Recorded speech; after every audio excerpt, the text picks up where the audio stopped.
کیا دنیا کے سب سے متنازع شخص جیفری ایپسٹین کی فائل میں بھارت کے وزیر اعظم نریندر مودی کا نام بھی شامل ہے، یا یہ صرف سوشل میڈیا کا پروپیگنڈا ہے؟ آج ہم کھولنے جا رہے ہیں اس کہانی کی اصل حقیقت۔ ایک امریکی فنانسر تھا جسے جیفری ایپسٹین پر کم عمر لڑکیوں کے ساتھ جنسی استحصال اور طاقتور شخصیات سے تعلقات رکھنے کے الزامات تھے۔ 2019 میں اسے گرفتار کیا گیا، لیکن جیل میں پراسرار حالات میں اس کی موت ہو گئی۔ اس کے بعد جو دستاویزات سامنے آئیں انہیں جیفری ایپسٹین فائل کہا جاتا ہے۔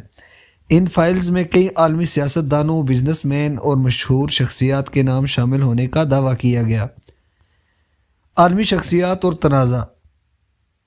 ایپسٹین فائل کے تعلقات میں برطانوی شہزادے پرنس اینڈریو جیسے افراد بھی شامل تھے۔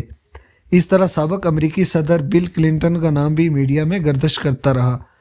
لیکن یاد رہے، کسی کا نام فائل میں ہونا جرم ثابت نہیں کرتا، اصل اہمیت عدالت کے فیصلوں کی ہوتی ہے۔